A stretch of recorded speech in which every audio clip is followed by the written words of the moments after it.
ఎవరు వచ్చిండ్రు అనే దాన్ని బట్టే ఉంటుంది.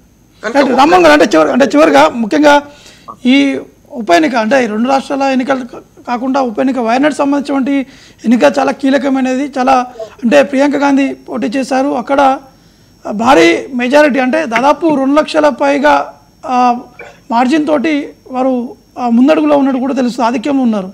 ఏం చెప్తారు? ఖచ్చితంగా ఇప్పుడు కాంగ్రెస్ పార్టీ గతంలో ఓన్లీ ఉత్తరప్రదేశ్ లో మాత్రమే పెద్ద ఎత్తున 2 సురక్షితమైన స్థానాలు రాయబరేలీ కానీ అమేథీ కానీ ఉంచుకున్నాయి. కానీ ఆ తర్వాత ఇందిరాగాంధీ హామీ చూడండి, ఇందిరాగాంధీ గారు కూడా సురక్షితమైన స్థానాలు కొన్ని ఉత్తర భారతంలో ఉంటే లాభం లేదని మెదక్ పార్లమెంట్ ఏరియాగా ఈటీఎస్ పోటీ చేసి గెలిచింది. 1980లో గెలిచింది ఆమె, ఏది మన మెదక్ పార్లమెంట్ నుంచి. అట్లాగే మీరు చూడండి పివి నరసింహరావు గారు కూడా నంద్యాల పార్లమెంట్ నుంచి గెలిచారు. ఇప్పుడు వయనాడు అనేది ఇప్పుడు సెకండ్ సురక్షితమైన స్థానం కాంగ్రెస్ కు స్పష్టంగా. ఎందుకంటే అమేథీలో వయనాడులో గెలిస్తే వయనాడులో 2 సార్లు గెలిచారు మన రాహుల్ గాంధీ గారు, కనుక అమేథీలో ఓడిపోయాం. రాయబరేలీ కూడా అటువంటి చురుకు అంటించింది. కానీ ఇప్పుడు ఏంటంటే కాంగ్రెస్ కు 2 ఉత్తర భారతదేశంలో ఒక స్థానం పటిష్టంగా ఉండాలి, దక్షిణ భారతదేశంలో ముఖ్యంగా కేరళలో పటిష్టంగా ఉండాలనుకున్నారు. అక్కడ మిత్రపక్షాలే విభేదించిన గతంలో మనకు సిపిఐ రాజా భారీ పోటీ చేసింది కదా మనకు రాహుల్ గాంధీ మీద, అక్కడ గెలిచారు కదా ఆయన. అంటే మిత్రపక్షాలుగా ఉన్న వాళ్ళు కూడా వ్యతిరేకించిన రాహుల్ గాంధీ అక్కడ గెలిచింది. ఇది 3వ ఎన్నిక. ఒకవేళ ఈమె ఎన్నిక అయితే 3వ ఎన్నిక అంటే వయనాడు ప్రజలు కాంగ్రెస్ పార్టీకి ఆ స్థానం సురక్షితమైంది అని అనుకుంటున్నారు. ఎన్ని లోపాలు జరిగినా మొన్న ప్రళయం మొత్తం ప్రకృతి వైపరీత్యం మొత్తం అక్కడే జరిగింది. కనుక సురక్షిత స్థానంగా అమేథీతో పాటు ఇక్కడ మనకు వయనాడు కూడా ఎంచుకున్నారు నేను అనుకుంటున్నాను. వయనాడులో ఆమె గెలిచే అవకాశాలు ఎక్కువ ఉన్నాయి. ఎందుకంటే అది కూడా త్యాగం చేసినట్టు. అంటే ఇప్పుడు ఏమైందంటే రాహుల్ గాంధీ ఒక మాట ఇచ్చారు మనకు, నేను దాన్ని రాజీనామా చేస్తున్నాను కానీ మీకంటే నాకంటే మంచి పరిణతి గల మా సోదరిని పంపిస్తున్నాను అని చెప్పి ఆయన అన్నారు. దాన్ని నమ్మి ప్రజలు ఓటేశారు. ఉప ఎన్నిక గమతే ఉంటుందంటే ప్రభుత్వాన్ని బట్టి కూడా ఉప ఎన్నిక ఉంటుంది.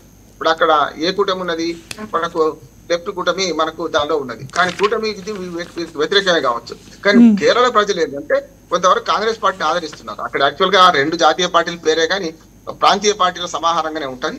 చిన్న చితక పార్టీలు కూడా అక్కడ ప్రభావం చూపెడతాయి. ఇప్పుడు మహారాష్ట్రలో కూడా అదే జరుగుతుంది నవీన్ గారు.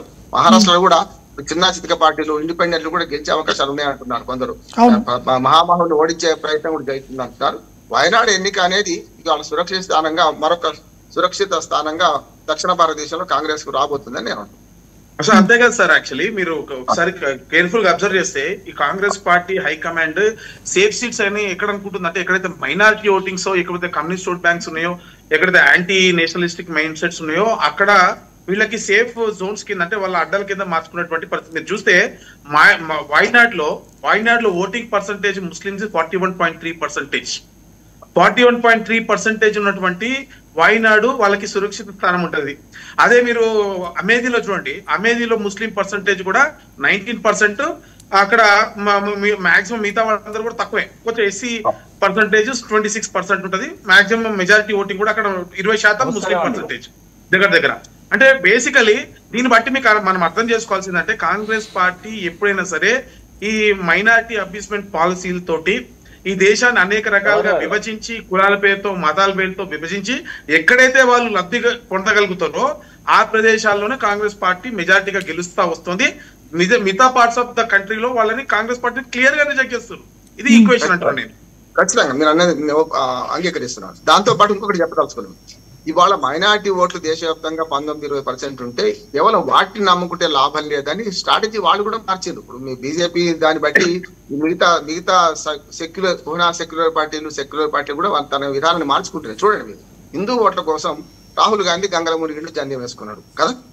హిందూ ఓట్ల కోసం మమతా బెనర్జీ మన కాళికామాత్ర స్తోత్రం అనర్గళంగా బ్రాహ్మణ వండితనం చదివింది.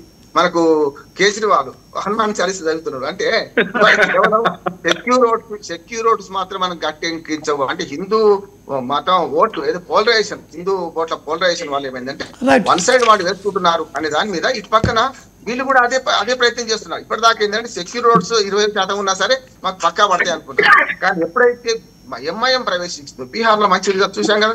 ఎంఐఎం బీహార్ లో 5 సీట్లు గెలుచుకుంది ఆ మధ్యన. ఇప్పుడు మళ్ళీ ఎలక్షన్ పోతున్నారు వాళ్ళు. అంటే ఎంఐఎంకి ఎందుకు వచ్చినాయి 5 సీట్లు అంటే పోలరైజేషన్. మా వాళ్ళు మాకు ఓట్లు వేస్తారు, మీ వాళ్ళు మీకు ఓట్లు వేసుకోండి. ఎంఐఎం వల్ల బీజేపీకి లాభం జరిగింది అక్కడ. ఇప్పుడు కూడా నేమంటే దేశవ్యాప్తంగా ఈ ఓట్ల పోలరైజేషన్, మతాల పరంగా ఓట్ల పోలరైజేషన్ ను మన బీజేపీ చేస్తే కులాల పరంగా అంతకన్నా ఒక గీత ఎక్కువ గీస్తుంది కాంగ్రెస్ పార్టీ ఇతర పార్టీ. రామన్ గారు ఒకసారి మనం లేటెస్ట్ ట్రెండ్స్ ఒకసారి చూద్దాము. అంటే మహారాష్ట్ర సంబంధించినటువంటి విషయంలో ఇటు మహాయుతి 214